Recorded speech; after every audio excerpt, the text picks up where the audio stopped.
مولاي صل وسلم دائما أبدا على حبيبك خير الخلق كلهم مولاي صل وسلم دائما. بسم اللہ الرحمن الرحیم. السلام علیکم. آج ہم حضرت علی رضی اللہ تعالیٰ عنہ کے تاریخی فیصلوں کی ایپیسوڈ 9 میں خوش آمدید کہتے ہیں. پیش نظر ہے غلام کا آقا کو قتل کرنا. ابوالقاسم کوفی سے منقول ہے کہ ایک مرتبہ حضرت عمر رضی اللہ تعالیٰ عنہ کے پاس ایک غلام لایا گیا کہ اس نے اپنے آقا کو قتل کیا ہے.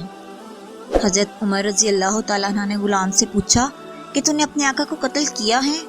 غلام نے کہا بالکل قتل کیا ہے. حضرت عمر رضی اللہ تعالیٰ عنہ نے فرمایا تو نے کیوں قتل کیا ہے؟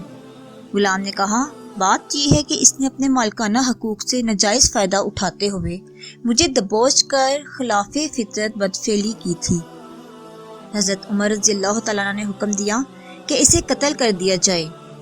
حضرت علی رضی اللہ تعالیٰ عنہ کو معلوم ہوا تو آپ فوراً مسجد میں تشریف لائے اور حضرت عمر رضی اللہ تعالیٰ عنہ سے عرض کیا کہ اے امیر المومنین 3 دن تک اسے کوئی سزا مت دیں، اسے زندان میں ڈال دیں اور اس کے دعوے کی تصدیق ضروری ہے. حضرت عمر رضی اللہ تعالیٰ عنہ نے فرمایا جب وہ خود اقرار کر رہا ہے تو پھر تصدیق کاہے کی؟ حضرت علی نے عرض کیا اس کے آقا پر الزام کی تصدیق ضروری ہے. حضرت عمر رضی اللہ تعالیٰ عنہ نے فرمایا میت سے کیسے الزام کی تصدیق ہوگی جبکہ وہ دفن ہو چکی ہے؟ حضرت علی رضی اللہ تعالیٰ عنہ نے آقا کے ورثاء سے پوچھا تم نے مقتول کو کب دفن کیا؟ انہوں نے جواب دیا ابھی اس کے دفن سے فارغ ہو کر قاتل کو دربار میں لائے ہیں. آپ رضی اللہ تعالیٰ عنہ نے فرمایا اگر اس کا الزام درست ثابت ہوا تو کیا تم اسے مقتول کے عوض قتل کرو گے؟ حضرت عمر نے فرمایا اگر الزام درست ثابت ہو جائے تو کیا یہ قاتل نہیں رہے گا؟ حضرت علی رضی اللہ تعالیٰ عنہ نے جواباً عرض کیا کیا اسلام کسی مسلمان کو اس بات کی اجازت نہیں دیتا کہ وہ اپنی عفت کا تحفظ کرے؟ حضرت عمر رضی اللہ تعالیٰ عنہ نے فرمایا گویا اگر الزام ثابت ہو جائے تو اسے قتل نہیں کیا جائے گا. حضرت علی نے عرض کیا جی ہاں اسے قتل نہیں کیا جائے گا.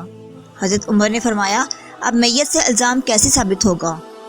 حضرت علی نے عرض کیا 3 دن تک نہ غلام کہیں جائے اور نہ آ، اسے 3 دن زندان میں رکھیں، تیسرے دن خود بخود یہ الزام ثابت ہوگا یا اس کا دعویٰ غلط ثابت ہوگا. اگر الزام ثابت ہو گیا تو غلام بری ہوگا اور اگر دعویٰ غلط ہوا تو اسے قتل کر دیا جائے گا. تیسرے دن حضرت علی رضی اللہ تعالیٰ عنہ مسجد میں آئے. آپ نے امیر المومنین حضرت عمر رضی اللہ تعالیٰ عنہ کا ہاتھ تھاما اور مقتول کی میت پہ آ کر ورثاء سے پوچھا کیا مقتول کی قبر یہی ہے؟ انہوں نے عرض کیا جی ہاں یہی قبر ہے. آپ نے فرمایا ذرا قبر کھودو. لوگوں نے قبر کھودی. جب لحد تک پہنچ گئی تو آپ کو آگاہ کیا گیا.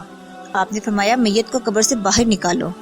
انہوں نے قبر میں دیکھا تو انہیں کچھ بھی نظر نہ آیا، میت وہاں موجود نہیں تھی. آپ رضی اللہ تعالیٰ عنہ کو بتایا گیا کہ قبر میں کچھ بھی نہیں ہے. آپ نے بآواز بلند 3 مرتبہ اللہ اکبر اللہ اکبر اللہ اکبر کہا اور فرمایا ترجمہ میں نے نہ کبھی جھوٹ بولا ہے اور نہ کبھی جھٹلایا گیا ہوں. میں نے اپنے آقا مولا نبی کریم صلی اللہ علیہ وآلہ وسلم سے سنا ہے وہ فرماتے تھے میری امت میں سے جو بھی قوم لوط کا عمل کرے گا اور اسی حالت میں مر جائے گا اسے قوم لوط جیسے عذاب سے میری امت ہونے کی بدولت مرنے کے 3 دن بعد تک مہلت ہوگی. مرنے کے تیسرے دن بعد وہ اپنی قبر میں نہیں رہے گا. ملائکہ اسے وہاں سے اٹھا کر قوم لوط کے پاس پہنچا دیں گے. اصلی اور نقلی ماں کی پہچان. حضرت عمر رضی اللہ تعالیٰ عنہ کے پاس ایک مقدمہ پیش ہوا جس میں 2 عورتیں ایک بچے کی دعوے دار تھیں. حضرت عمر رضی اللہ تعالیٰ عنہ نے حضرت علی رضی اللہ تعالیٰ عنہ کی طرف رجوع کیا. حضرت علی نے ایک آری لانے کا حکم دیا. حضرت عمر کے پوچھنے پر حضرت علی رضی اللہ تعالیٰ عنہ نے بتایا کہ اس بچے کے 2 حصے کر کے دونوں عورتوں میں بانٹ دیے جائیں. ان عورتوں نے جب یہ سنا تو ایک بول اٹھی کہ خدا کے لیے ایسا نہ کیجیے، سالم بچہ دوسری کو دے دیا جائے. دوسری عورت خاموش رہی. اس پر حضرت علی رضی اللہ تعالیٰ عنہ نے فرمایا کہ بچہ پہلی عورت کا ہی ہے، اگر دوسری عورت کا ہوتا تو وہ بھی ماں کی ممتا سے تڑپ اٹھتی، یہ سن کر دوسری عورت نے اقرار کر لیا کہ واقعی یہ بچہ میرا نہیں ہے۔ آج تک کے لیے اتنا ہی، اگلی ایپیسوڈ کے لیے اجازت دیجیے۔ اپنا اور اپنے پیاروں کا بہت سا خیال رکھیے گا۔ اللہ حافظ۔